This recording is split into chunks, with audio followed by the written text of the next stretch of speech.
Hello madam, എനിക്ക് എൻ്റെ pan 2.0 ഒന്ന് രജിസ്റ്റർ ചെയ്യണമായിരുന്നു. മോളെ ഇപ്പോൾ ലഞ്ച് ടൈം ആയി, നീ 1 മണിക്കൂർ കഴിഞ്ഞിട്ട് വാ. മാഡം, ലഞ്ച് ടൈം അവൻ ഇനി 5 മിനിറ്റും കൂടി ഉണ്ട്. എന്നാ ശരി, കാണിക്ക്. ഓ, പാൻ 2.0.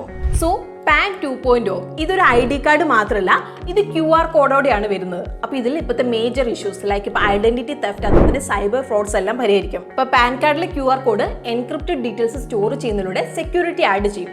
അതുവഴി തട്ടിപ്പുകൾ ഇവിടെ തടയും. ഇപ്പോൾ പഴയ പാൻ സിസ്റ്റം 20 വർഷം ഔട്ട്ഡേറ്റഡ് ആണ്. അപ്പോൾ നിങ്ങളുടെ പാൻ ഇപ്പം 2017 മുമ്പ് എടുത്താണെങ്കിൽ നിങ്ങൾ പാൻ 2.0യിലേക്ക് നിങ്ങൾ അപ്ഗ്രേഡ് ചെയ്യണം. ഇനിയിപ്പോൾ 2017 ശേഷമാണെങ്കിൽ നിങ്ങൾക്ക് പുതിയ വേർഷൻ നിങ്ങൾക്ക് ആവശ്യമുണ്ട്. അപ്പോൾ ഫ്രോഡ് ഒഴിവാക്കാനായിട്ട് ഇതിൽ ആവശ്യമായിട്ടുള്ള ഇൻഫോർമേഷൻ മാത്രമേ ഷെയർ ചെയ്യുന്നുള്ളൂ.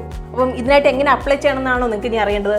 ഇപ്പോൾ ഗൂഗിളിൽ നിങ്ങൾ പാൻ 2.0 നിങ്ങൾ സെർച്ച് ചെയ്യുക, യൂട്യൂബിൻ്റെ ലിങ്ക് നിങ്ങൾ ക്ലിക്ക് ചെയ്യുക. അപ്പോൾ ഇവിടെ നിങ്ങൾക്ക് നിങ്ങളുടെ പാൻ കാർഡ് ചേഞ്ച് ചെയ്യാനും അപ്ഡേറ്റ് ചെയ്യാനൊക്കെ നിങ്ങൾക്ക് സാധിക്കും. അപ്പോൾ നിങ്ങൾക്ക് ഇവിടുന്ന് ഡൗൺലോഡ് ചെയ്യാം, അല്ലെങ്കിൽ റീപ്രിന്റ് ചെയ്ത് നിങ്ങൾക്ക് എടുക്കാം. അതുപോലെ തന്നെ നിങ്ങൾക്ക് ഓൾറെഡി ഇപ്പോൾ പാൻ കാർഡ് ഉണ്ടെങ്കിൽ പാൻ 2.0യിലേക്ക് അപ്ഗ്രേഡ് ചെയ്യാൻ നിങ്ങൾ ഓട്ടോമാറ്റിക്കലി എലിജിബിൾ ആയിരിക്കും. അപ്പോൾ കഴിഞ്ഞ 30 ദിവസത്തിനുള്ളിലാണ് നിങ്ങളുടെ പാൻ ഇഷ്യൂ ചെയ്തതെങ്കിൽ ഇത് നിങ്ങൾക്ക് ഫ്രീ ആയിരിക്കും, അല്ലെങ്കിൽ ഒരു നോമിനൽ ചാർജ് ഉണ്ടാവും 8.26 റുപ്പീസ്. അപ്പോൾ ഇവിടെ നിങ്ങളുടെ പാന് നിങ്ങളുടെ അഡ്രസ്സിലേക്കോ 1 മുതൽ 2 ആഴ്ചയ്ക്കുള്ളിൽ ഡെലിവറി ചെയ്യുന്നതായിരിക്കും. സോ ഇതുപോലുള്ള കൂടുതൽ ഇൻഫോർമേറ്റീവ് വീഡിയോസിനായിട്ട് നമ്മുടെ ചാനൽ ഗ്രോ മലയാളം നിങ്ങൾക്ക് ഫോളോ ചെയ്യാം.